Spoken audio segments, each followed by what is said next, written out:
Gavin Rollins has lived a life of service. Born the son of missionaries halfway around the globe, Rollins came home and grew up a small-town boy with big American dreams. In college, Gavin Rollins was inducted into the University of Florida Hall of Fame and became a Wright Scholar for his academic achievement. With a compassionate heart, Gavin Rollins has focused on giving back to the community and his country.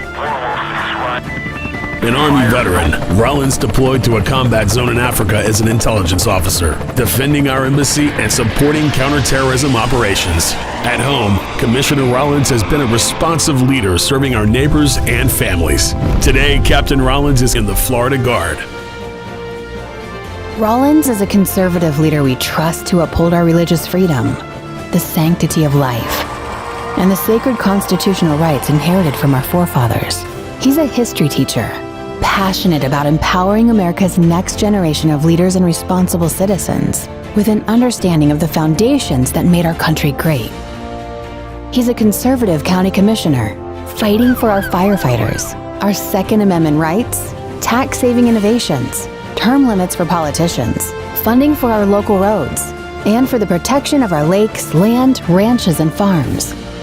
Gavin understands the importance of our pristine lands from personal experience growing up in a rural area. He knows our farms contribute to the economic prosperity of our region and nation. And Gavin Rollins is an entrepreneur, promoting financial stability by investing in local business, helping to create jobs. Veteran, teacher, entrepreneur, and conservative leader. That's Gavin Rollins.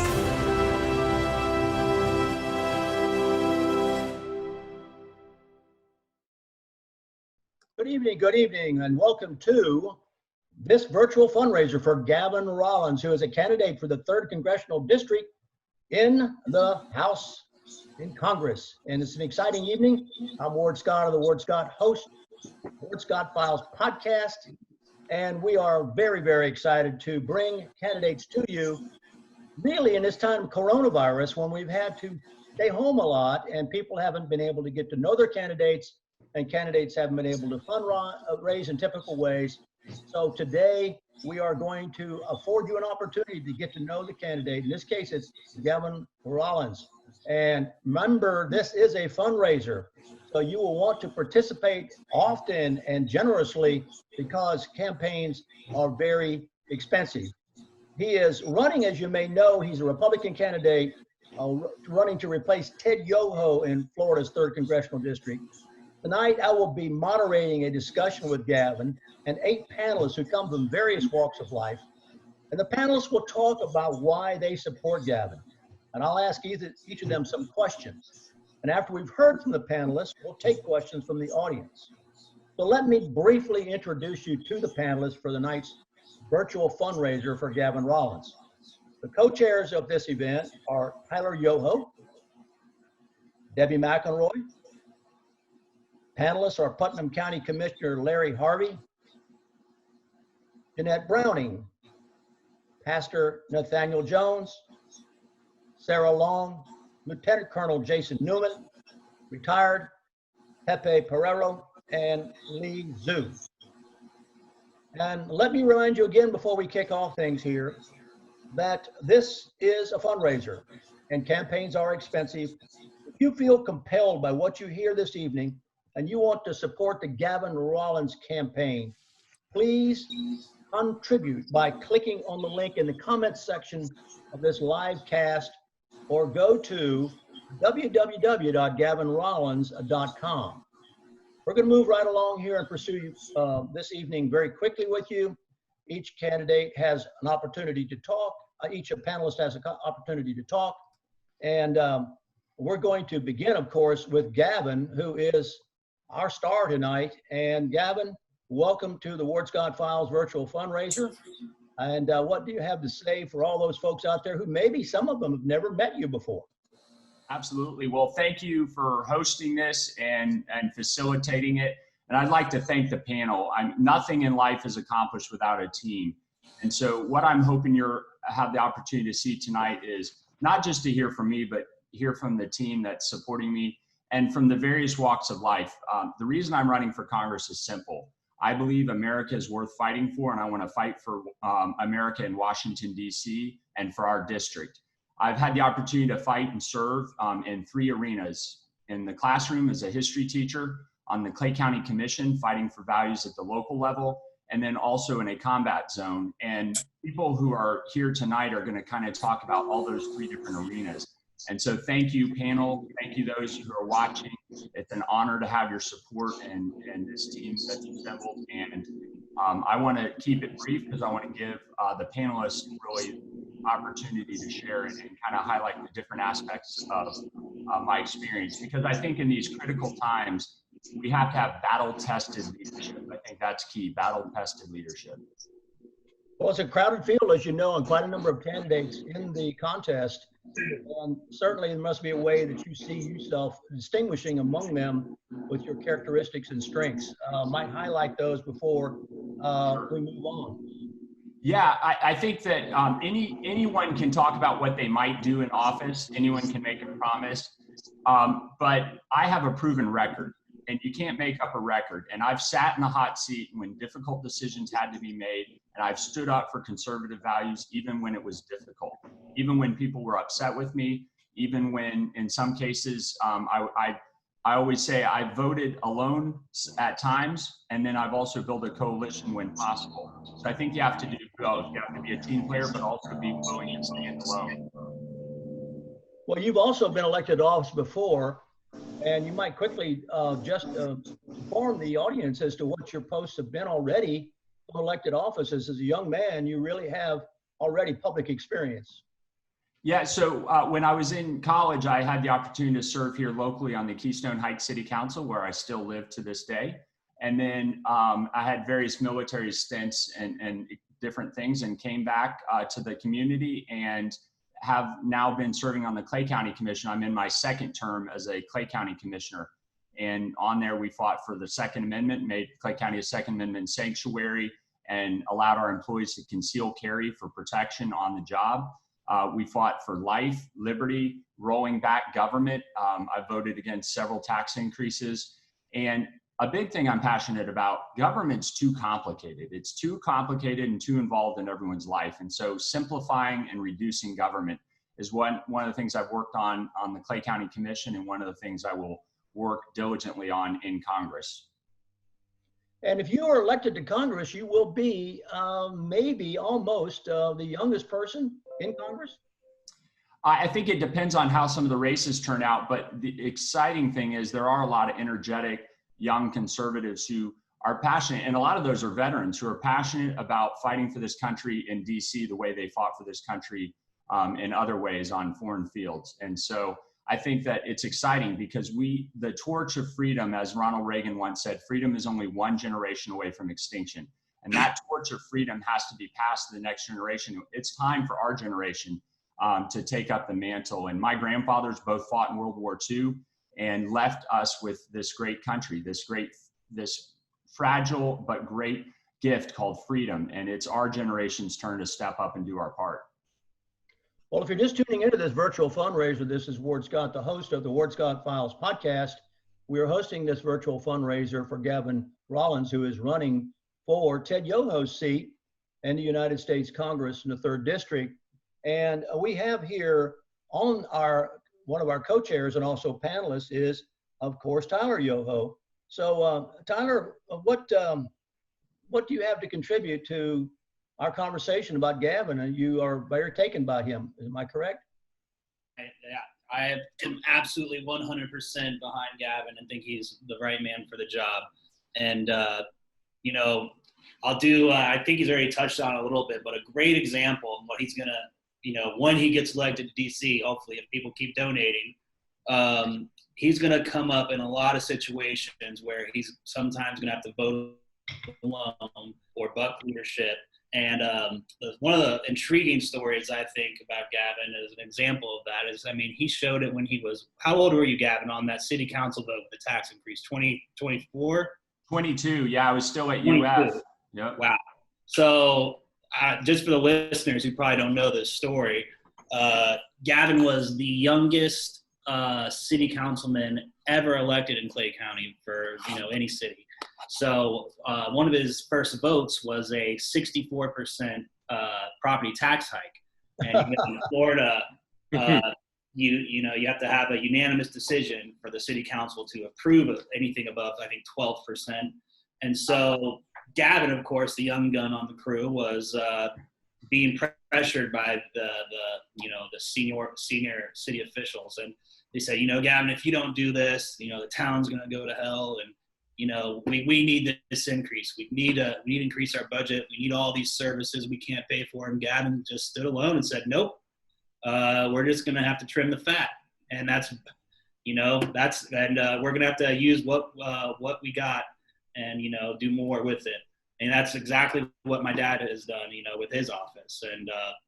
And to do that at 22 years old and to, say, this was a campaign pledge to not raise taxes. We followed through with it against all that pressure from the higher ups. And, to go out and then win re-election again, that's just absolutely amazing. It shows the character and the backbone that this guy's got. And we could go on all day about his record. But I also do want to, because I think it's pretty relevant right now. A lot of times when you're in D.C., you're going to have events happen. We're dealing with a lot of events right now that are causing hysteria. And, it creates a lot of emotion. And what happens, and as I see, when things start getting too emotional, you get a lot of bad ideas. A lot of people want to react by putting out bad legislation. And an example of I like about Gavin that shows, he's got a rock solid beliefs, and, he's not going to let emotions get to him and, get on the train with all the other people saying, we need to do this, we need to pass gun reform because there's another shooting and stuff like that.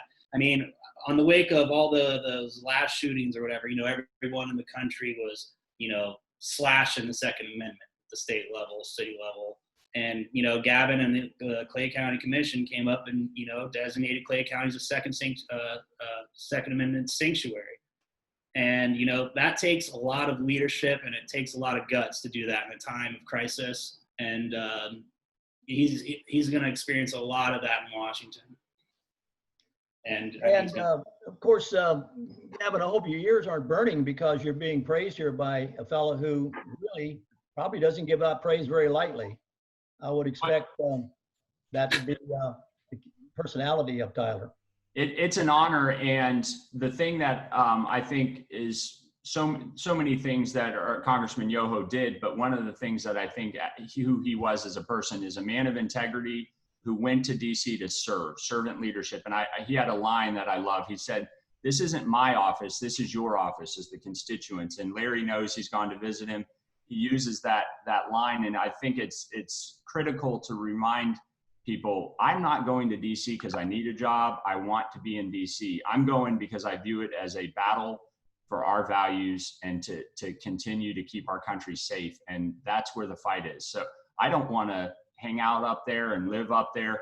I'm going to do my duty, deploy to DC to do battle, fight for our district. But this is home. This will always be home. And that servant leadership that your dad demonstrated, Tyler, is a great model. And that's why I love this baton passing of the torch, this passing of the baton. It's because public service is a relay race. It's not only one person doing it forever. And so I would be honored to carry on his legacy of servant leadership in DC. Tyler, you have anything to footnote that with? Are you comfortable? I absolutely love this district. I love North Central Florida. I was born here. Like I said, I'm going to die here. And I think it's the most beautiful. Hopefully not too soon. Well, I think, honestly, the main reason why I trust Gavin is because I love this district so much. And, I can't tell you how many times I've, played at Citizens Field on the Friday Night Lights, or, frogging in Watermelon Pond, tubing in Lake Kingsley, fishing at my grandpa's on the St. John's in Malacca and Putnam County. That experience growing up to me, I wouldn't trade it for anything else in the world. I don't want to live anywhere else. And, because of that, I know that, this is a very important position, and he's going to come into a lot of difficult decisions, which is going to affect, this district. And eventually I want to bring my own family up in this district, so I want to leave it to someone, that I can trust and is going to make the right decisions for the right reasons in this district, and, keep this district the best in the nation. Well, Debi McElroy, you're the co-chair of this along with Tyler, and I know you've known Tyler for quite a while. And most interestingly, you've known him since he was a student at Santa Fe College, right? I've known Gavin, not Tyler. Gavin, yeah. Yes, I've known Gavin since he was a teenager when he came to the college at Santa Fe, and I was the advisor to the college Republicans. So it's going to be hard to follow what Tyler just said, but I'll try to add my comments. But the things I wrote down was Gavin has shown himself to have good moral character, and he has the heart to serve and the ability to lead. And I believe that when he listens not with just his ears, but with his mind and his heart too. And that when he gets to Washington, I believe he's going to take our cares and concerns up there like they were his own. And Tyler, you did a great job covering who Gavin really is. And I don't have a whole lot to add to that other than I would urge all my friends out there in Facebook land, if you're in this district, this is the man to vote for, because he will take us to Washington, and he will do what he can to fight for us and what we need. So remember, this is a fundraiser, and you may contribute at www.gavinrollins.com. We also have some donation banners, I think, you may be able to see on some of the various platforms we have here. And Gavin, apologize for confusing you and Tyler. You guys are young and enthusiastic, and that's refreshing. And it's easy to make that switch when you get over the hill, so to speak. A lot of names to remember. A lot of names to remember, but you must remember Miss Debi, as we are so fond of saying here in our neighborhood that you're talking about representing. Anything at Santa Fe that you have found very helpful there that helped you in your pursuits now? Weren't you involved in was amazing. It's a great foundation, and that's, like Tyler mentioned, loving this district. I was born on the mission field. My parents were missionaries in Malaysia, so I was born on the mission field, but we came home when I was 2 years old, and we came home to this district, and it has been home for the 31 years of my life. And so I went to Keystone Heights High School, then to Santa Fe College, then to the great University of Florida, go Gators, and then went ahead and got my master's degree at the University of West Florida. And so this district literally runs through my veins. Tyler talked about swimming in the lakes. I probably drank some of the lake water and river water in our district from time to time. So it's literally a part of who I am. And I wouldn't want to run for office somewhere else. I don't want just an office.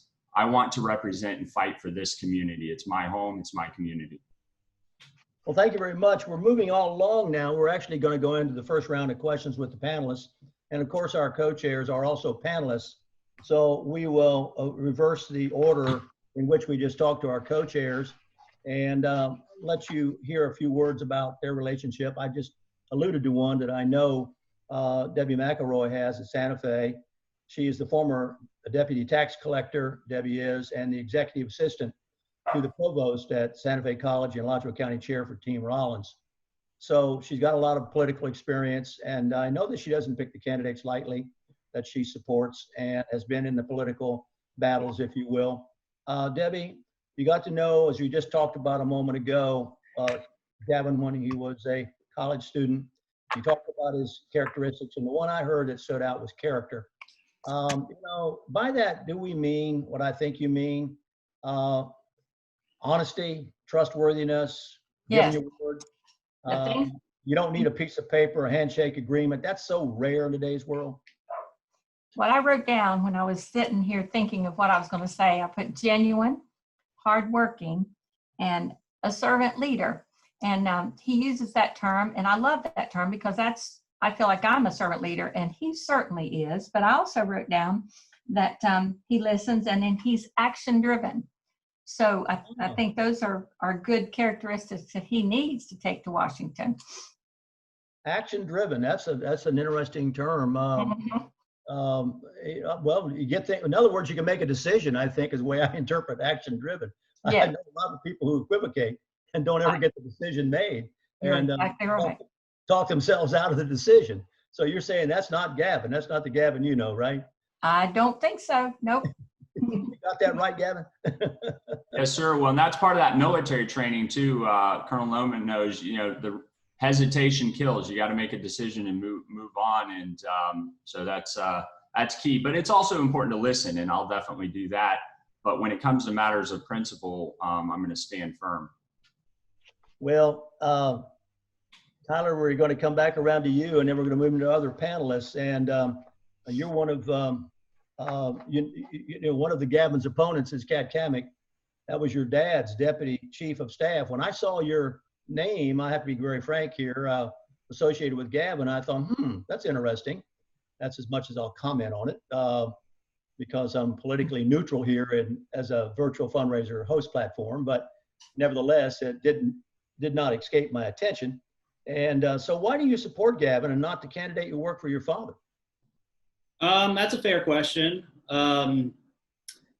So it's more about why I'm supporting Gavin rather than why I'm not supporting Kat. But, I've known Kat since the day she got to Florida, when she started working on my dad's campaign. I mean, everyone could tell that she was extremely ambitious, but, it's not a bad thing. But, when your ambition starts, overriding your integrity, that's kind of a deal breaker for me. That's also why one of the many reasons, she was fired or replaced or reassigned, whatever the heck you want to call it, from DC as chief of staff, and made to move back to Florida. Regardless of how many times Kat says my dad's name, that's not an endorsement or anything by him. And that doesn't make her Ted Yoho 2.0. In fact, they're basically nothing alike. They couldn't be more different. And my dad moved to Gainesville to go to UF to become a vet. He didn't move here for a job. He went to UF, which Gavin Rollins just happened into the Hall of Fame, and just might add that. But became a vet. He worked his butt off for 35 years. And driving to farms all over North Central Florida, meeting with people, developing relationships. When my dad would get a call at 3 a.m. to go save a horse or a cow at a person's farm, my dad went out there, not with the mindset of, when I run for Congress in 20 years, I need this person to vote for me, or I need them to donate to my campaign.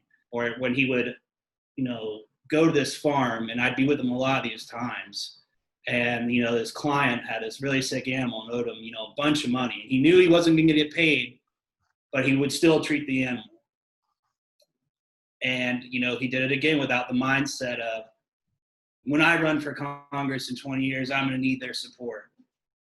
So my dad did those things because, one, he took an oath as a veterinarian, and he takes that, seriously. And he actually genuinely cares about the people, and the animals that he treated. And that's what I like to think of. My dad has a servant's heart. And, after 35 years of doing that, wrestling cows in the farms and, working cattle, he built an incredible business. And he literally gave that all up for a cause. He didn't run for Congress for a job. He sacrificed everything. I mean, he was in the prime of, his talking in business. And he just gave it all up and bet on himself, to run for Congress because he felt in his heart that he had to. So that is very powerful to me. And I think Gavin is very similar in regards that, Gavin's dedicated his entire life to public service. He took an oath to defend and uphold the Constitution. He was raised in this district and he went overseas, but he came back to this district. He chose to come back to this district to continue to serve his community. He was a teacher. He kept serving in local government. Let me move along on that, Tyler, because I think I'm the host. I'm supposed to keep it moving. We've gotten that point a couple of times, a very good point. So Jessica Norfleet leaving absence of work to work on Cat Camping's campaign. Any comments about that before I move on? Yeah. So recently I've been hearing that, my dad granted Jessica Norfleet, who was our district director, a leave of absence to help Kat on her campaign. And that is absolutely 100% false.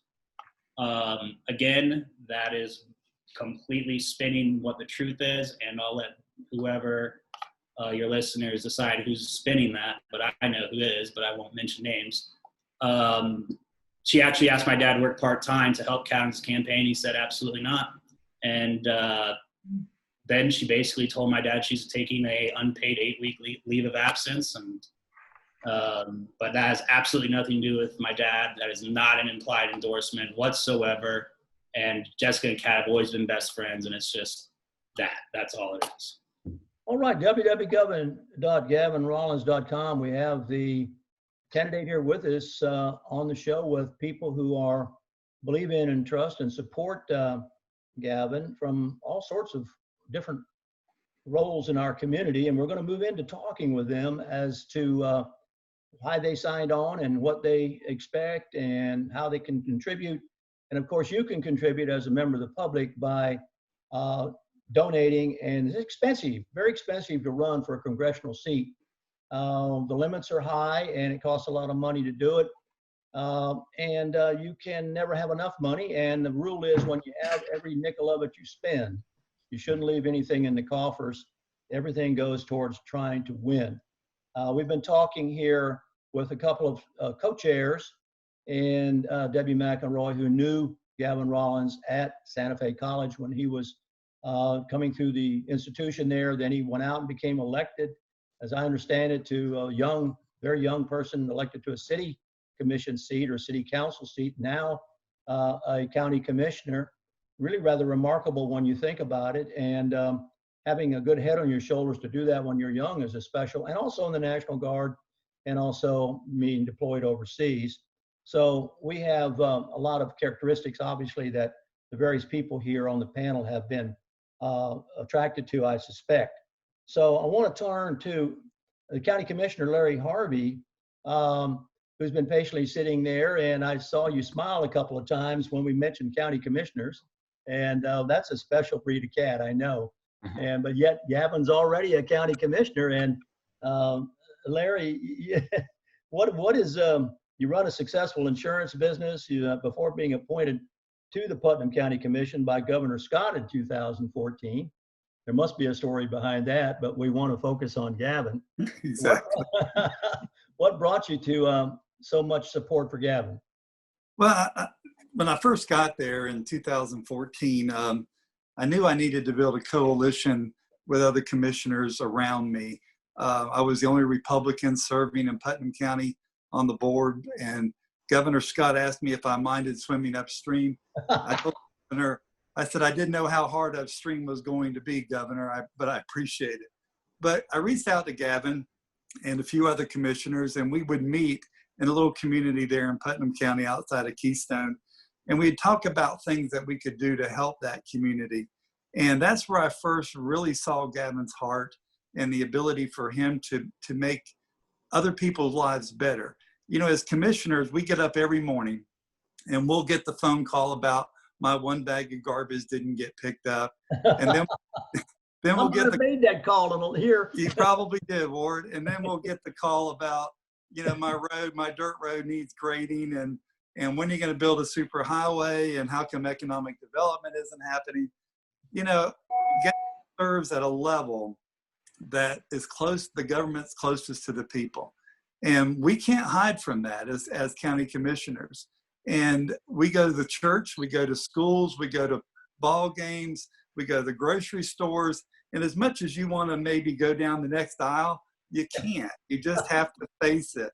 And but I've seen Gavin in action, and honestly, I know Gavin will take that rural area of concern, if you will, our district, and take the needs back to Washington and represent us well.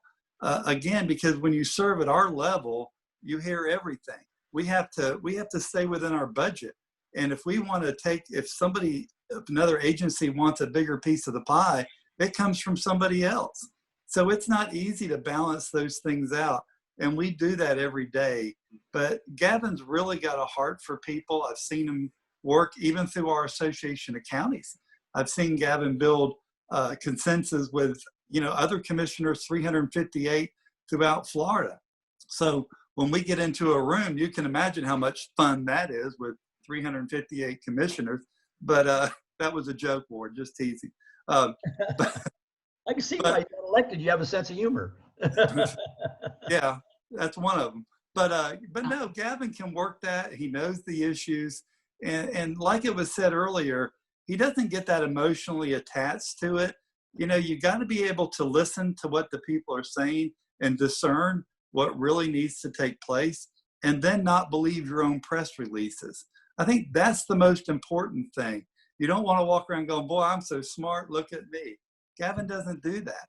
And us commissioners, I advise commissioners all the time, do not believe what you think you know. Go out and find the truth and then apply that. And I'll say this, I've seen Gavin work for big people that can produce a lot of money for him, and also for the widow person that needs just a little hand to make her life a little better. That's why I'm supporting Gavin for Congressman, because I know Gavin, when he gets to Washington, he'll represent us, the smaller people back in his district, like Congressman Yoho did, and Gavin will do a tremendous job at that. So thank you for that opportunity, Ward. Larry, you brought up a couple of points I'd like to have maybe Gavin just touch on. It is a war in Washington, D.C., in my humble opinion. And, the Congress is just a few seats away from chaos in my eyes. It can be taken over by the Democrats if we all don't turn out. And the Senate is delicately balanced. And of course, it could be a sweep of the table if all three of those votes were to go the wrong way, and we would have a radically different country. That's what made me think of that when you said, Larry, that you had learned that you were swimming upstream. I think the same thing's going to be going on for Republicans in D.C. I'd like to have Gavin maybe comment on that a minute. Yeah, it's a tough environment. I think that's why you look at the past to see how someone's going to behave in the future. And whether it's leading soldiers in harm's way or as a company commander or on the county commission, I've had to make difficult decisions. I've had to stand up and make those decisions, whether voting or whether as a commander. And that's what we need in DC, is that battle-tested decision-making where people are willing to stand alone if necessary and work to build a coalition when possible. Well, that's well stated. And as I think you understand, you guys who are in the chairs as Republicans, that it's kind of tough when the media is out there coining certain narratives that, you recognize, you look at them, you say, golly, that's nothing like what I just experienced. But I see Larry nodding his head. It's very difficult. And one of the reasons we're doing the virtual fundraiser, because the Ward Scott Files podcast has a reputation of being a straight shooter. So we want you all to be straight shooters too as you talk. And I think every one of you is doing that. You're talking very frankly and candidly to those who might be wondering in this very crowded field who the best candidate is. www.gavinrollins.com. There's a lot to learn about this young man. And a lot of these people here collectively know an awful lot from their individual walks of life. And it's very nice, I think, to have a school teacher behind you, having been a school teacher myself, Jeanette, your feet on the ground. You can't become, some kind of superstar as a teacher. You labor in the classroom, and that's where the real work is done, in my humble opinion. And you taught reading, which I'm a tremendous believer of. Everybody should know how to do, of course, at Harvey Elementary here in Alachua. But I think it's interesting, too, that you are the founder of the Alachua County Red Hats for Trump. That organization now has 700 members, and now you're a volunteer coordinator for Team Rollins. This Red Hats for Trump goes back a ways, does it not, Jeanette? Yes. Lynn Russo and I actually started it together We had coffee one day in Tioga and sat there and decided we were going to try to do something for Donald Trump. And that's what we came up with, and it has grown by leaps and bounds. Well, can you bring those same skills then? We're going to ask the loaded question. If you help get Trump in, then you got to bring those. We're going to put you on the spot, Jeanette. You got to bring those same skills now. If you're looking at it from your candidate's point of view, I'm sure that's why he's glad to have you, to getting Gavin Rollins elected. What are those things you think are so important about getting a candidate elected? How does it work? Well, I jumped on early. I'm not like some of them that have known Gavin for years. I heard him speak about a year ago, and it was not known then that he was going to run for office. And I came home so impressed with that young man. I was like, this guy is unbelievable. That was how great the speech went. So later, when I heard Ted Yoho was not running, and there were at least two candidates that had kind of big names going on, I started looking at them, and I saw one guy that had been in Hollywood trying to make movies for half of his life. And then I saw a girl, a lady that was an aide to Yoho and whatever, and I was not impressed either way. So I just kept looking and listening. And then one day, Gavin decided he was going to announce to run for Ted Yoho's seat, and I remembered that speech.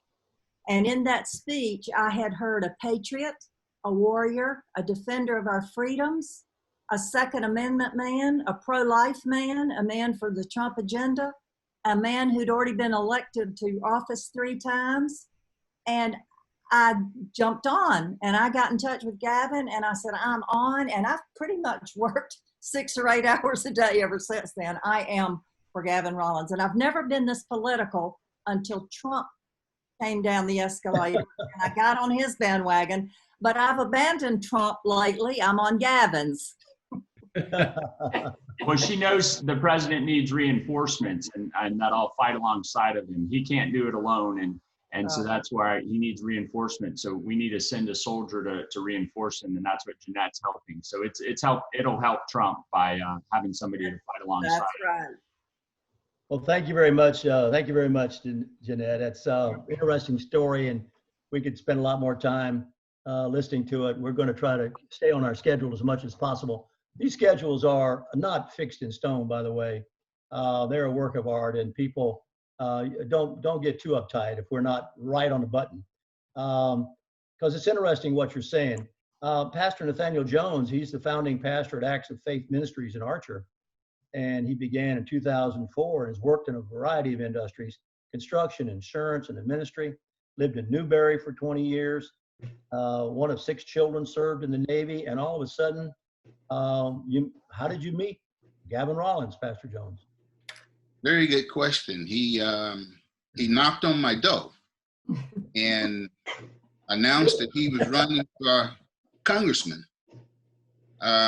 We had the privilege to sit down and have a conversation, and I was impressed with what I heard. I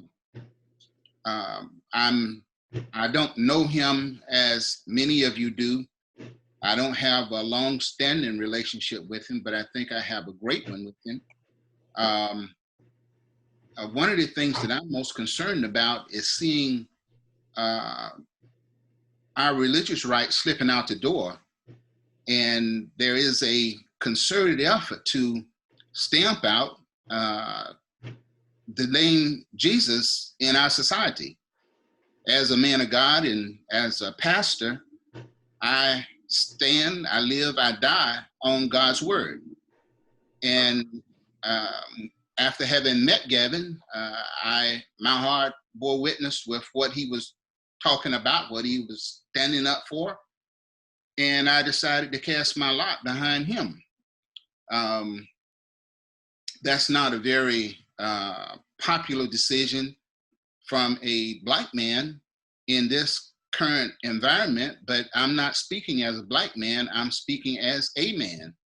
And I'm excited about the opportunity to endorse him, help him however I can to become our next congressman, because I believe that as I said to him, I have a hard time trying to trust men, but I trust the God in the man, and I trust who he is.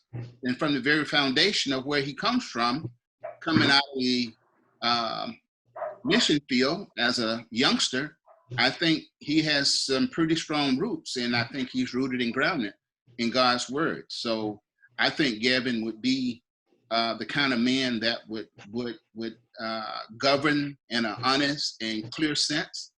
And I think he would do it with my best interest at heart, just like he would with your best interest at heart. So I take my hat off to him, and I'm delighted to have to be able to stand with him and vote for him in the coming up election.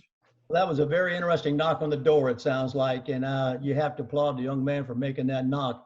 Sarah Long, you are an unusual person at the university, it sounds like to me, because you took them on, if you will. Sarah is a student at UF, leader of the Young Americans for Freedom, and you sued the university for policies that unconstitutionally restricted the organization's freedom of speech rights. And you got some damages, and so you got some money, and you made your point and you won your point.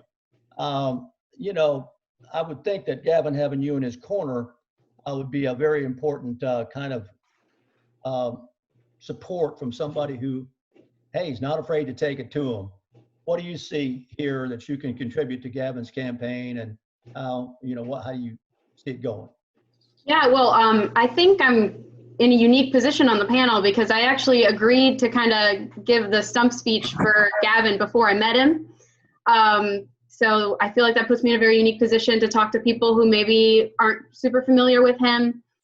If you're a Republican in the Congressional Third District, it's the most competitive district in Florida right now for a Republican primary. So everyone's going to have the checklist. People are going to be pro-life. They're going to be pro-gun. So I think what you have to look for is something else. And what I looked for personally was the story and then the voting record to back it up. And Gavin had that in spades. For those of you unfamiliar with Gavin, he's a U.S. history teacher. He's a military man, and he has a great voting record. So that was something that I just really saw, and that's why I just happened to know someone on the campaign who knew I supported Gavin, and they asked me to stump for him, and I was like, absolutely. So I think the best way to sum it up is to say a lot of the opponents in this district right now did everything they did in their life to gain political office. But what Gavin did, everything he did in life was to support and strengthen the United States of America. And that is why he's running for office. Well, so I think that is why I agreed to stump for him, and I liked him before he called me. And then he called me and I loved him. He's a great guy. So I think if you're unfamiliar with Gavin, go look him up, go to his website, support him if you can. He's going to fight for America, and that's what's so important right now. And then the other reason I think I would support him is, as a student at the University of Florida who's had my rights stripped from me and had fake, everyone talks about fake news. I've had fake U.S. history shoved down my throat at the University of Florida. So having someone in Congress who has been in the position of being a teacher and knows what it's like to teach students and can bring that, understands the political climate at the university and can bring that experience to Congress and fight for our rights as a youth vote and a youth bloc, it can't be matched, certainly not in this district, and it can't be beat by anyone except, Gavin Rollins. Well, thank you very much for those comments. And I know that you are a very important player in all this because of your courage and the challenges that you were not afraid to take on. And you see that in Gavin. Lieutenant Colonel Jason Neumann, I went to military school, sir, and my father was in the 77th Combat Engineers through Leyte and Guam and all that, and Purple Heart, Bronze Star, and the whole business. So when I went to military school, sir, my father said, "You want to stay out of trouble, son? Anybody asks you what you did, why you did it, you just say, 'No excuse, sir.'" Well, Ward, your father's an American hero, and I'm an engineer as well, so SA Ons. And I just want to first say Gavin, it's man, it's humbled to be on this call this evening, and I'm so proud of him. And what a great group of people on the panel. And I'm excited to be a part of this. I guess I've got my 2 minutes to talk here real quick. It's pretty We've simple. kind of gone over that a little bit, Colonel. So Okay, all right. It's we let it go as you all talk. We just let it talk. We don't come around again. That's fine. The whole story can be told. Roger that. I mean, it's pretty simple. When I think of Gavin Rollins, you know, and I always thought about this when in my businesses that I have and growing up. I'm here because of strong parents like Gavin has, and here because of my military. 22 years of service taught me a lot of leadership, taught me how to be patient, taught me how to be humble, taught me how to bring a coalition together to make decisions. Everything I'm saying is stuff that Gavin is well versed in. I brought him on my team to, you know, you surround yourself with great people, and I brought him on my team. That should say enough right there. He's going to bring great people on his team. I don't know anybody running in the district except for Gavin Rollins. So get your checkbooks and pockets out, and let's donate to this guy, because he's going to do a lot for this district. He already said something that just made me, you know, gave me goosebumps. Is you know, and I know Ted Yoho went up there and like Washington back in the day, and you know, only served a couple terms, and I know, you know, he's not going there to line his pockets or line his family's pockets. He's going there to actually make a difference. I mean, how can't you vote for a guy that's served his country since 2007, seen what, you know, communist and chaos and just poverty and the greatest gift we have in America is opportunity. You don't have opportunity in other countries, and Gavin understands that, and he wants to preserve that. He wants to preserve our constitutional rights. I mean, he served in the military, is still going to serve when he goes to DC. He's a teacher and, you know, a county commissioner, and he's trying to take another role as a, you know, a U.S. congressman. Man, I'll tell you, that's a hard act to follow, to juggle all that. I personally got out of the military after 22 years because as a guardsman, which Gavin is, a lot of people don't realize that's not a weekend warrior, 2 weeks in December. When you're a company commander, that is pretty much every day. And I realized I was gone a lot for my family. And so for him to get to juggle all that, I no doubt he'll go up there and stick to his principle and not really, he's going to vote for the people of Jacksonville and the Northeast and his district. He's not going to go up there and worry about the Republicans and Democrats. He's going to vote for the people. And I couldn't be prouder of the guy, and I'm glad to be a part of it. I could talk for hours. Well, you know, you echo a lot of themes. I'm picking up the pattern of themes here, and they're all coming back to the same point from their own perspectives. Each has an interesting way of saying it.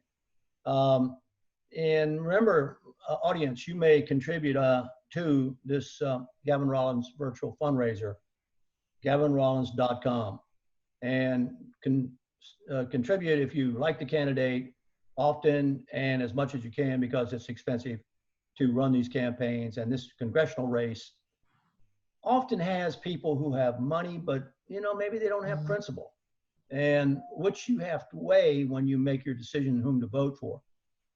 Pepe Peruyero, I've known for quite a while. He first trained one of my really tough dogs to handle, and convinced me he knew what he was doing. And he's been a cop on the beat, which I think is really interesting. He's also been the canine guy. He and I go back a long time. He's also seen things happen in a country that I and many others think are beginning possibly to happen here.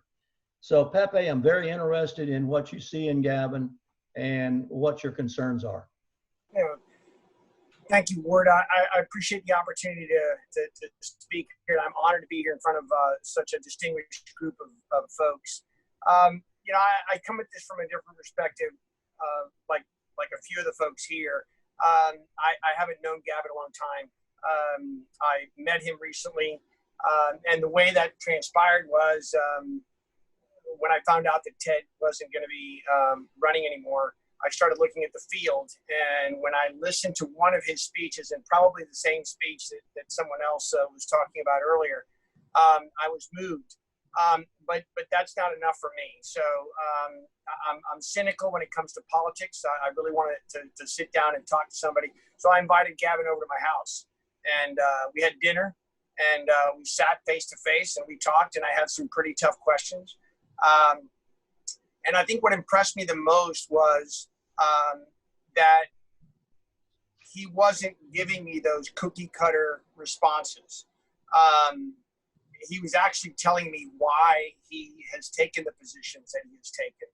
And, you know, from my background, both in law enforcement and in the history of my family in Cuba, I've seen what we are encountering right now in this country. I've seen the loss of so many rights and so many liberties done in a slow way. I've seen the indoctrination of children in schools that allow certain actions to happen. And part of the issue that I think is important is that when you are really starting to address something like politics, you have to have somebody that's willing to, we talked earlier, swim against the current.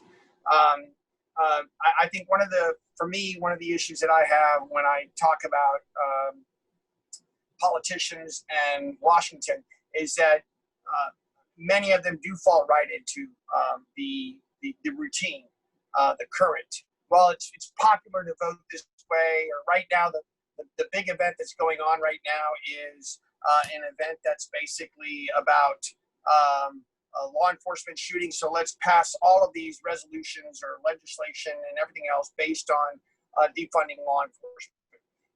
Even though that person may have just total recognition that will never pass, but they'll still stand up and say something about it because it makes the right message at the right time. What impressed me the most about Gavin was that when you're talking to him, he's not really necessarily talking to you about anything other than what he believes in. And I think that's one of the things that's really important. His position when he is discussing both Second Amendment rights, the right of protecting your freedom of religion, are strong in their core values. And I think that's part of what really hit home for me.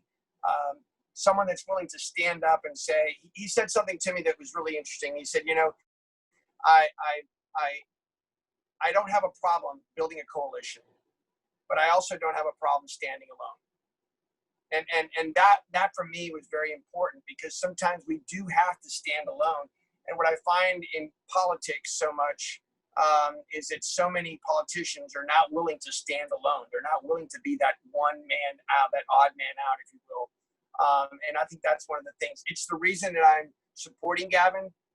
It's the reason that I've contributed to Gavin. It's the reason that I continue to gather folks around to be able to listen to him. And what I say to everybody is this: don't vote for Gavin because you know me and you're gonna vote for Gavin because Pepe likes Gavin. That's not.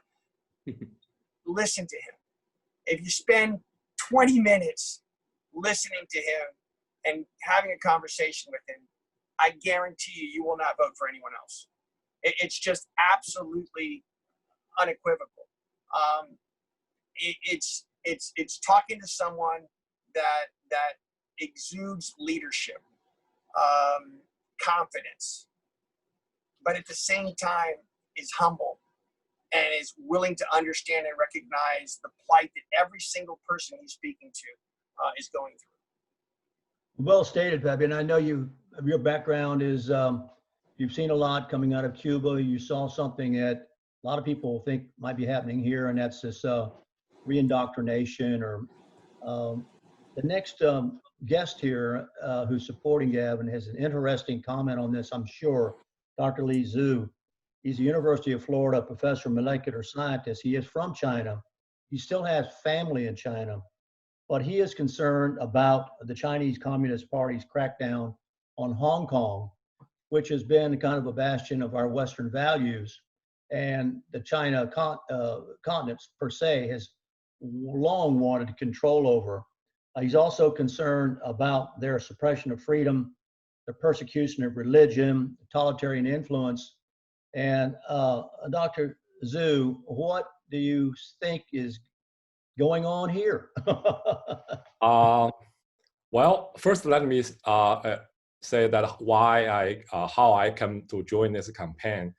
I was initially attracted to this campaign when I saw that Gavin on his campaign website listed Communist China's threat as a major issue. I think this really, I think this threat is something that I would say it's something that's facing not only this country, but also the world. And Kevin, because of his background and because of his experience as an Army intelligence officer who have served overseas, I think has a unique ability to have a very comprehensive and a clear view of this threat. So I think the way I see it, I think I'm not sure whether I'm a history person. Yeah, Winston Churchill once said that the Second World War is an avoidable war. However, in the 1930s, people like Winston Churchill was accused as a warmonger or bloodthirst, and then they are accused of as something like inviting war. But the truth, as we all know, is the appeasement policy that that emboldened the Nazi regime, and then lead to the war. And then I feel this country, and then I might say even this world, is in a stage where we need clear-minded and courageous leaders like Gavin to serve and then to lead this country. And this is why I was drawn to his campaign. And then frankly, after talking with him over a cup of coffee, I actually changed my affiliation in my voter registration to Republican so I can vote for him. And I have to say that after hearing the other panelists on this panel, I'm really assured that I have made the right decision. And I also want to add that Kevin is really supportive of education, science, research, and development. And I think this also aligns very well with this district, which we have a research university, as everyone knows it. So that's why I'm supporting him, and I'm actually honored to be on his team. Well, thank you very much. And if you're following the script, we're really kind of combining round one and round two, as it turns out, into one round, in that if we had been hastening along and keeping everyone to the strict 2 minutes, we would have been coming around again. But right now I want to pause and see if there are any questions that anybody has gathered. I suppose this would come off our producer, any questions that have been gathered off the Facebook post that we need to address. And if we don't have any that we haven't already addressed, we'll come back around to the second round of panelists and to ask you all a couple of more specific questions. Do we have anything that's been taken off of the Facebook posts? I can look at them, but I think the other people can look at them as well that are helping with productions. Well, maybe they can text me if you fellows, Taylor, and you fellows in production see a question, text me a question, and if it's come up that from the listeners in the audience that we can pass along. Ward, do you mind if I jump in here real quick? No, go right ahead. I just wanted to thank Dr. Zhao.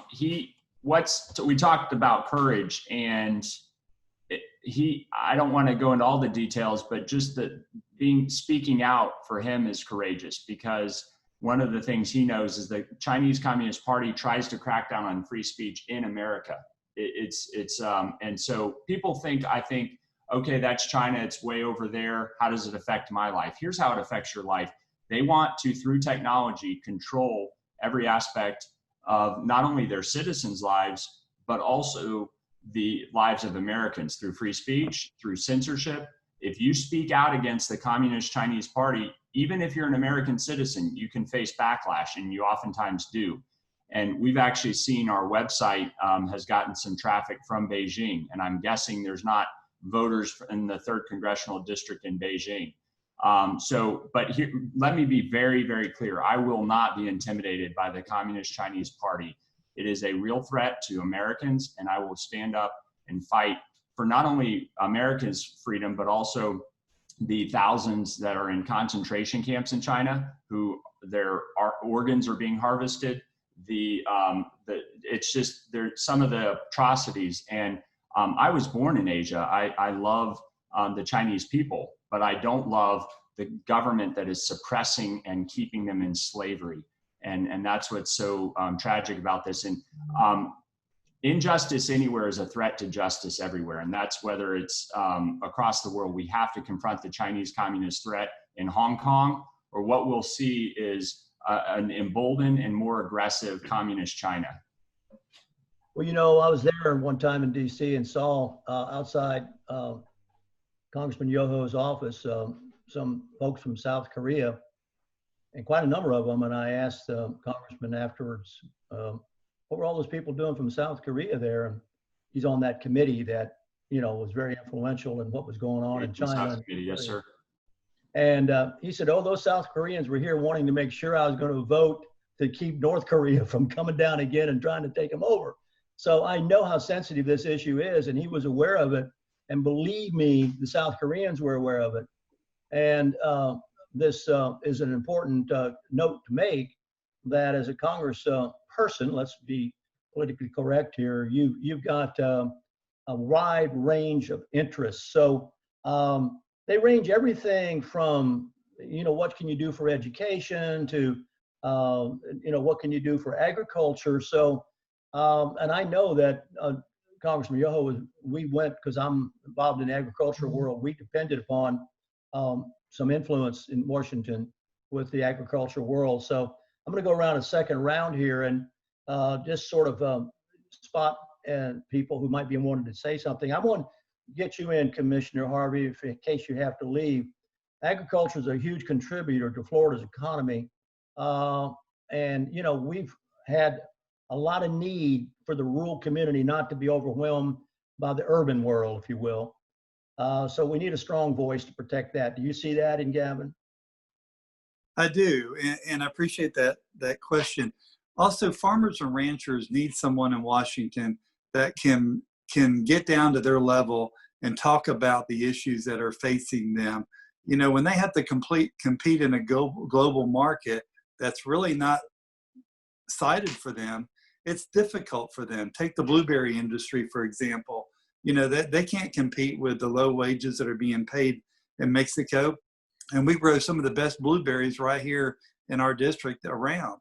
And cattle production and anything like that needs to have USA first, in my opinion. And I believe Gavin's going to make sure that that happens for us.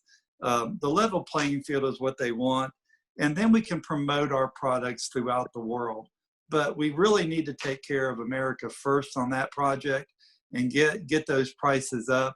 Cattlemen and farmers and ranchers are some of the hardest working people we'll ever know. I mean, you got to imagine every day they take their whole investment and they stick it in a field and they water it and they fertilize it and they cultivate it and they pray that a harvest will come and something bad could happen. You know, we don't actually do that if we're not farmers and ranchers, but they get satisfaction from doing that. So I know Gavin will take that to Washington, D.C., and I know that he'll represent the farmers and ranchers in District 3 and throughout Florida and throughout the world, throughout the United States. So I appreciate that question. Well, I think that's a very good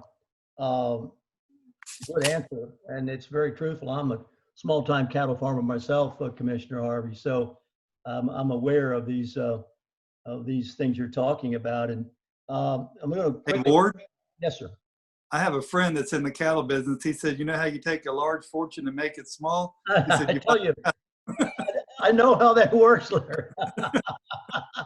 Yeah, I know how that works. I have to apologize. I do have to leave. So yeah, well, I wanted to get thanks so much, Commissioner Harvey, and I appreciate your servant leadership to the community. And my parents are in your district, and they love you, and you do a great job. He goes out there and works hard alongside the citizens in Putnam County. So thanks so much for your support and being on this. Gavin, thank you. And Ward, thank you very much. Thank you, sir, for joining us, and it's an honor to have you here. Remember, you can make a contribution by clicking on gavinrollins.com. And I'm going to go around the panel again here, and if we get I get a message here about a need for a new question from them. See if I'm getting one here. Yeah, well, we're going to get to that. Here's a question coming in. It's a hot potato, if you will, Gavin. What are your feelings today about DACA's the ruling on DACA by the Supreme Court? Well, first, I think it's an overreach of the Supreme Court. The Supreme Court should not be making laws. And so that's number one, the problem with it. And Congress needs to step up and do its job and actually address immigration. And immigration's a national security issue. So it starts with securing our border. If it's ironic that the supposed autonomous zone in Seattle, where they're throwing off the law or whatever they're doing, it's a bunch of kids who don't have any clue what they're doing, and they're trying to they want supplies and all this like it's an allowance or something. But sadly, they're fairly aggressive and in some cases violent. But they have borders in the autonomous zone, yet they hate on Trump for saying that we have to have strong borders and a secure border.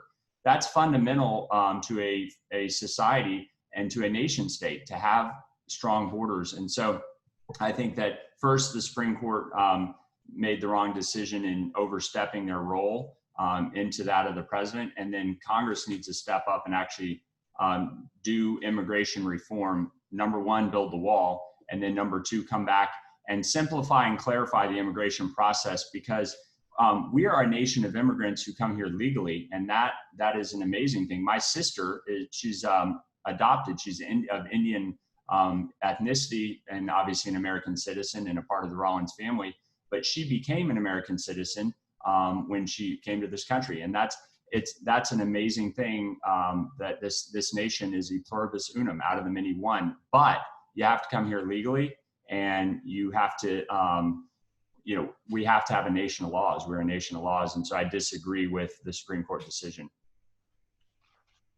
Well, it's not the only one they've made either. They've also made one about, I might have Pastor Jones address here. They have really changed 1964 Civil Rights Act to include not sex, but sexual orientation. Any feelings about that, Pastor Jones, that you know? Are you aware of that decision? I'm not hearing him. So Gavin, what is your take on that? Again, I think this nation is about loving and respecting all people, but the definition in the law is very clear. It's male and female, and I believe God created male and female, and we can love and care about all humans, and we live in a free society where people can make free choices. But I think the law should reflect the biological reality of male and female. Obviously, that question's on people's minds. They fed it over to see how you respond to it. Sarah, the Right to Life button is right in the mix here with sex. And, the conservative majority of the Supreme Court is maybe, in some people's opinion, not turned out to be a true conservative majority. Mm-hmm. So what are your feelings about the right to life, and how do they correlate with Gavin's position? Right. Well, one of the things I loved about Gavin's website was it's just like super simple and super to the point. So when you go to his issues and click pro-life, it's literally, I believe life begins at conception, and I have benefited personally from adoption. And that's something I wholeheartedly believe in. I have a pretty personal experience with that. When my parents were pregnant with me, when they did the measurements on me, I was supposed to be like, one of my legs was shorter than the other. My arms were all screwed up. And they did, one of the options that they were told about by their doctor was like termination and abortion, and they chose to keep me anyway, and luckily I turned out okay, I think. So it's something I'm glad they made that decision. Yeah, me too. So it's something super personal to me, and as I think you mentioned in my bio, I'm headed to law school in the fall. So one of the things I wholeheartedly believe is the Constitution, and the fact that the Supreme Court should not be legislating from the bench. It's not their job. And you know, on campus, that's a super hot button issue as well. I would say the two things on campus that are most important to youth are pro-Second Amendment and pro-life. So the fact that we have a candidate who stands up for life like that is something super important to me. It's super important to the youth vote. So I commend you for your position, and I'm glad to see that you also like approve of, you know, judicial originalism and textualism. Absolutely. Thank you for adding in the technical language, future attorney. Appreciate that. Talking with Gavin Rollins and his supporters here in our virtual fundraiser. Be sure to give. Go to gavinrollins.com and also learn about the candidate by his website and listen to what's being said here now. This will be repeated on the platforms 24/7 right around the clock. So you can find various platforms that we broadcast on, not just the Facebook, but it'll be out on the other platforms too. And Ward, can I add one other thing on the pro-life issue? Yes. One of the things I'd like to introduce is legislation called the Adoption Instead of Abortion Act. And what it would do is it would highlight and prioritize and adoption as a beautiful life-affirming alternative. My sister and nephew are both adopted, and what an amazing and beautiful thing adoption is. And I am not one to pretend I understand the challenges and difficulties that a woman goes through in that decision and the circumstances she might face. But I do know that there is an option, there is a choice, and that is adoption. And so that's why I believe in protecting the lives of the preborn. And in Congress, I will fight for the preborn and I will fight for adoption. Pepe, we got a question here that may be in your interest since you have been on the police beat on the street. Question about immunity for the police. Should it be taken away? I think we have to unmute you first. Somebody needs to unmute you. I'm not sure who does that. Okay, there we go. There we go.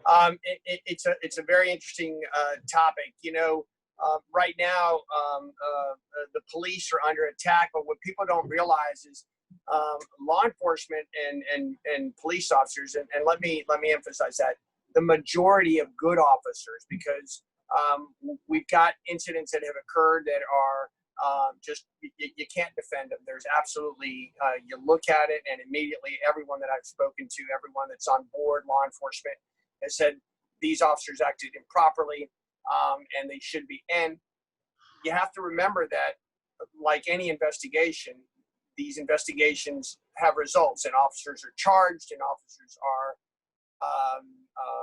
arrested. They go through a trial, and inevitably everything is resolved one way or another. The problem that you have when you start saying we're going to take away this immunity, where officers can start to be personally liable for doing something, it's difficult enough right now to get anyone to even take on the profession of law enforcement. And for all of a sudden to say you are liable for doing something that you are doing out on the street, it's going to be very difficult to get anyone to actually do the job. I think that movement, I think that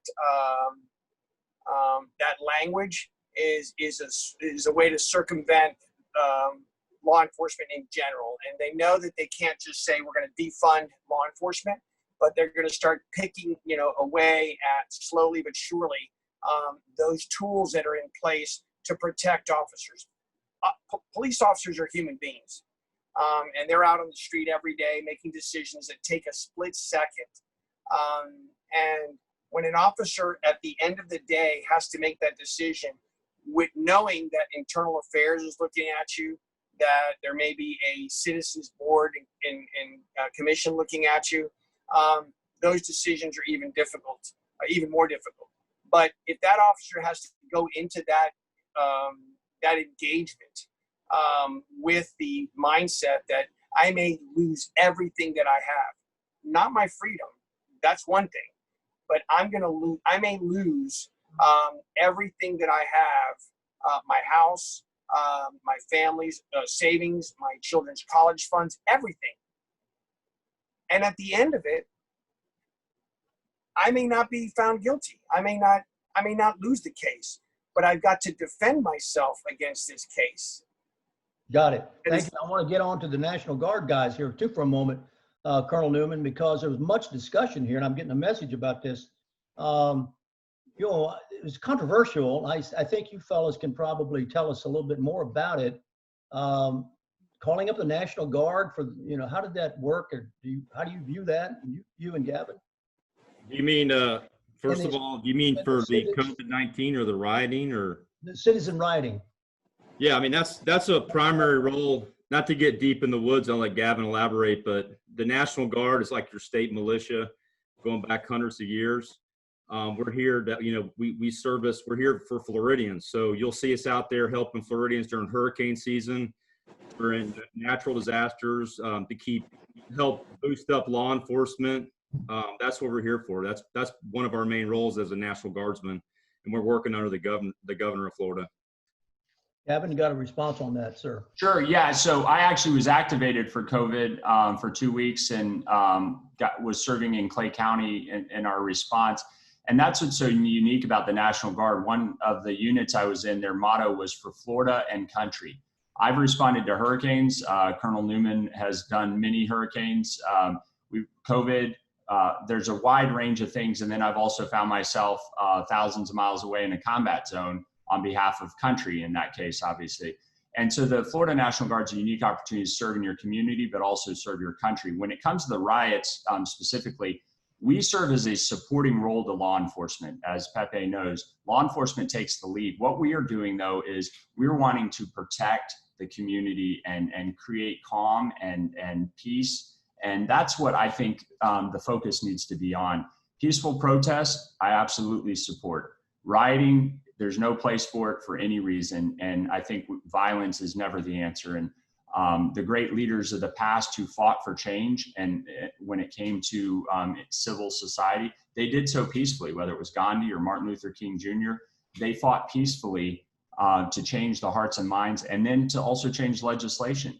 And that's what we need in America, a peaceful movement to continue to improve and become a more perfect union, but to do so peacefully. And as a National Guard officer, our role in that would be to support law enforcement and to make sure that our communities are protected for everyone.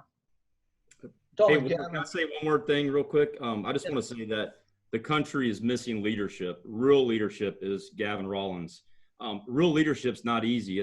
You're not making friends. You're making tough decisions, but you also have empathy and you surround yourself with good people. You know that. So I want to really drive that home for everybody out here tonight, that leadership is not easy, and it's not a popular thing, but Gavin Rollins is definitely going to bring the leadership we need for our district. Thank you. We are about 15 minutes out from the end of our show, and we've been talking with Gavin Rollins. You may, of course, contribute at gavinrollins.com. It is a fundraiser, it's a virtual fundraiser to help candidates meet the public who might have been unable to do so because of the limitations of the virus. And we are, of course, taking questions from the audience, and I'm reading them as I see them here. Doctor, and I'm going to try to get everybody here in a summation in just a moment. Dr. Zhu, this communist takeover of Hong Kong and crackdown of freedoms, how do you see the role of the United States Congress, particularly Gavin, in trying to help with this? Yeah, I think Gavin impressed me that he truly understands what's the nature of the Communist Party in China. I hope that Gavin will lead in Congress to really point out that the communist government in China has no legitimacy. They basically are staying in power by brainwashing education, by censorship of the media, and then by persecution of brute force. So I think this really needs to be pointed out that they have no legitimacy. It's a shame in the 21st century that we still have such a government that rules over 1.4 billion people. And then I also feel just as we should support those brave people in Hong Kong who are fighting to preserve the freedom of speech, the freedom of gathering, the freedom of religion, we also should support places like Taiwan, because Taiwan is actually the only place where there's a legitimate Chinese government. President Tsai was democratically elected. So I hope Gavin will, and I actually trust that he has that courage, he has that very clear understanding to lead Congress into really stand up to the Communist Party regime, and then by doing so, block its encroachment to the world. And what really at risk is not just Hong Kong, not just Taiwan, it's really the whole world. Or using Churchill's word, is the way of our life is being threatened here. Thank you very much. I'm going to catch really some people who have been silent but observant and very meaningful. We've got about 10 minutes, and some of this is supposed to be my wrap up, but I don't want it to be my wrap up. I want it to be your wrap up. On our little script here, it says I'll summarize the discussion from 7:19 up until the end, but I don't really want to summarize the discussion so much as I want to give, say, Debbie, you want to summarize for us what you've heard, and does it echo where you are coming from and your commitment to Gavin? We have to get a coordination here to get you on. Can't I don't know who's controlling. Muted.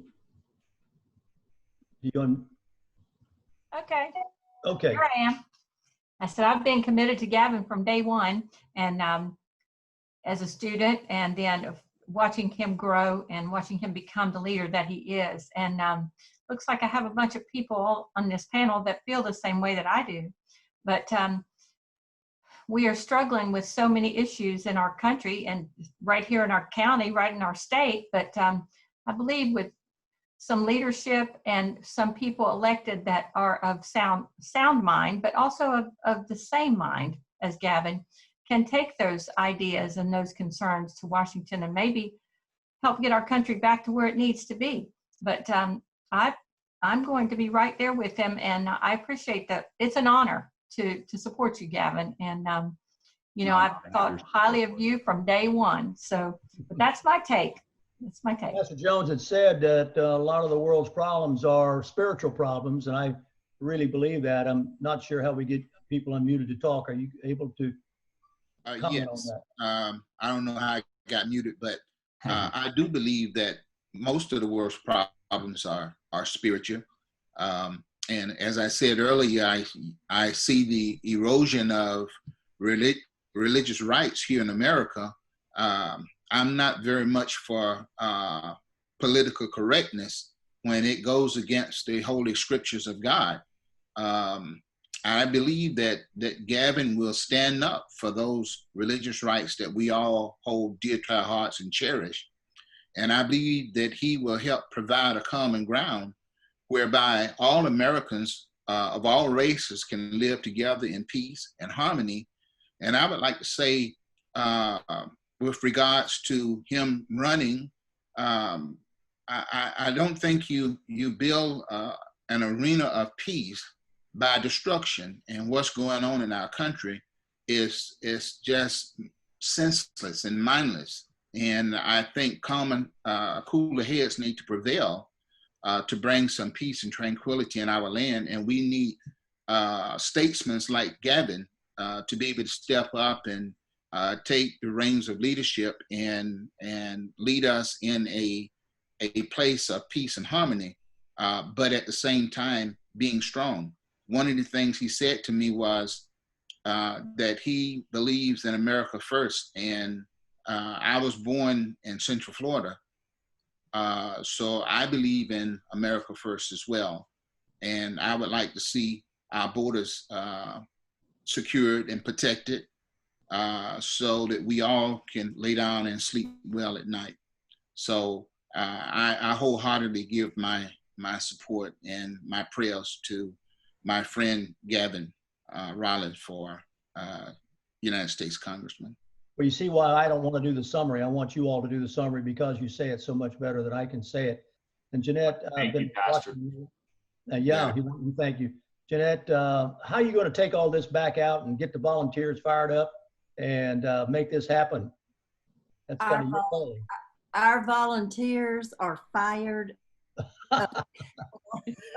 When I can't help but think about some of the new ones that said they're new, Dr. Zhao and Pepe and Pastor Jones, that have seen the very same thing in Gavin that I try to tell people that he is, and they have said it so well. I'd like to have a tape recorder when I talk to people.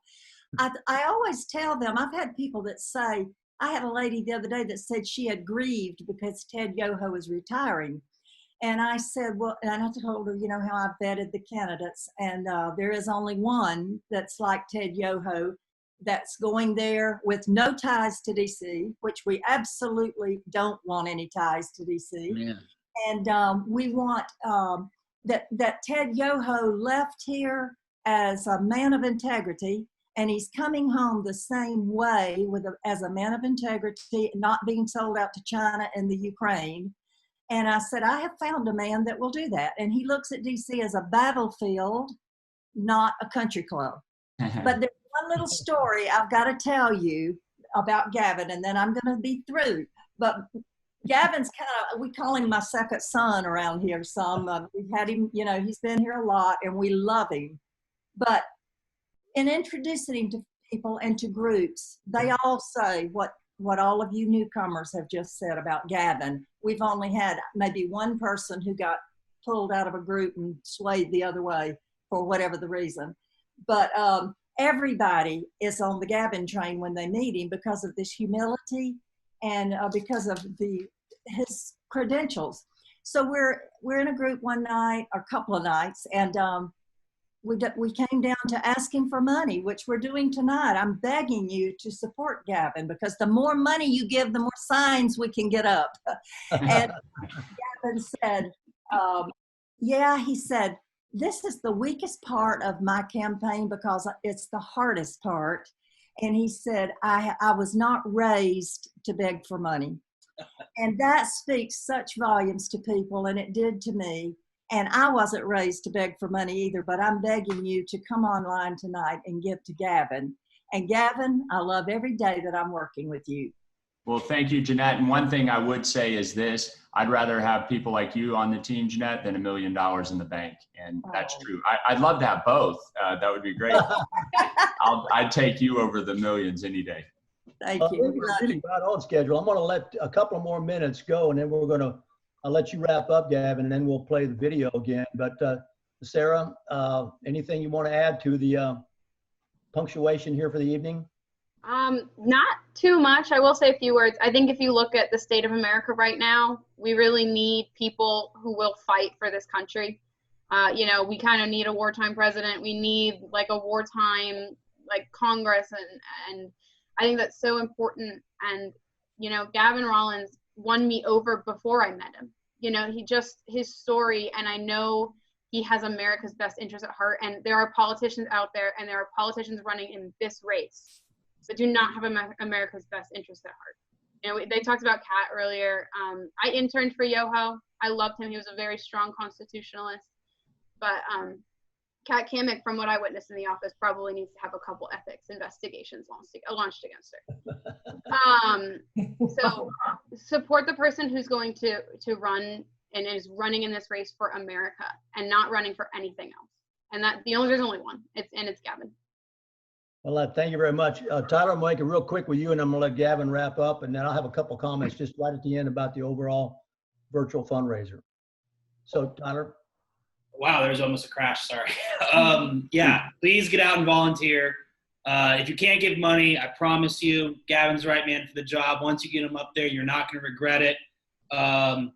Experience-wise, for all the people out there, he doesn't have any DC experience. That is a plus. I promise you, Dad didn't have any experience. That will come with time. You're just going to forge great new relationships because he's a guy you want to have a beer with. And Sarah, if you think the fake history being jammed down your throat sucks, wait till you get into law school and have to read opinions by Sotomayor and Justice. Because it's because Tyler is an attorney. He is an attorney, so he knows that of which he speaks. Gavin, sum it up, and I'll just have a couple of words to venture out then. And or maybe let me do it this way. Let me say mine, and then you sum it up, and we'll go out. Sure. I think that's better. I want to appreciate. I've learned so much, and I wondered. Let me ask one question: how many of you knew each other before this virtual fundraiser? Did all of you know each other, or? I only know Gavin, I think. Yeah, That is amazing. Gavin, You're part of the family now. That is amazing. As I sat here and listened to this, I thought, did all these people know each other before this conversation? Because And we got a guy with a boat. Yeah, the same points, and I thought that was very interesting that independently of each other, you all basically said the same things about the candidate, and came at it from different starting points, but arrived at the same conclusion. And that is an observation that I made just watching in a dispassionate sort of objective way as to what themes came up. And what I heard was character and honesty and intelligence and love of the district. And that's what I heard. So, and that money is not necessarily the thing that buys these positions, but it's how the people relate to you and what they think of you and how much they trust you and what they're looking for that they think is missing in the world. And I heard that again too. So that's my little wrap up, Gavin, in a couple of minutes here, wrap up. And then I think we're going to wind out with your video one more time. Perfect. Well, I want to start out by thanking the panel from the bottom of my heart. You guys are all family now, and it's just incredibly humbling to have the opportunity to walk in this journey, because it is a team effort, and that's why we call it Team Rollins. Whether I have the opportunity of representing this district in Congress or not, I'm going to continue to fight for America. I fought for America in the classroom, making sure that the next generation understands just how special this country is and what our Constitution is. I fought for this country and the community as a county commissioner, standing up for the Second Amendment, voting to simplify government, voting against tax increases, and standing on principle. And I've literally fought for this country in a combat zone overseas in uniform.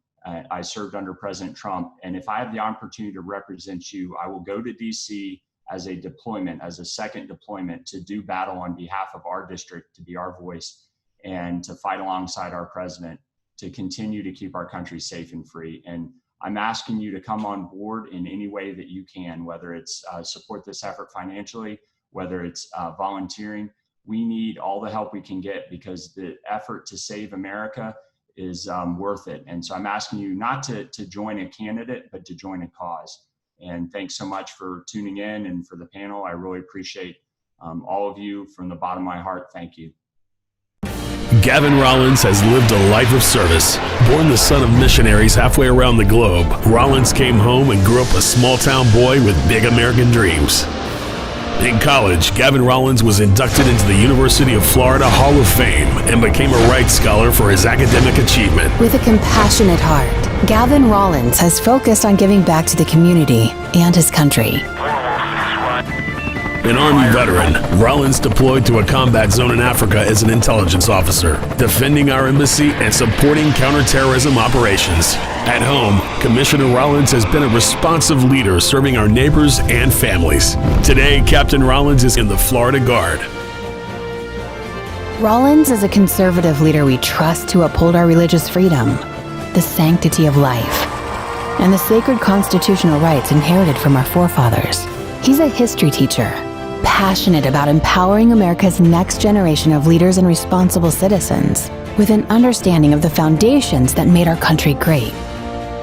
He's a conservative county commissioner, fighting for our firefighters, our Second Amendment rights, tax-saving innovations, term limits for politicians, funding for our local roads, and for the protection of our lakes, land, ranches, and farms. Gavin understands the importance of our pristine lands from personal experience growing up in a rural area. He knows our farms contribute to the economic prosperity of our region and nation. And Gavin Rollins is an entrepreneur, promoting financial stability by investing in local business, helping to create jobs. Veteran, teacher, entrepreneur, and conservative leader. That's Gavin Rollins.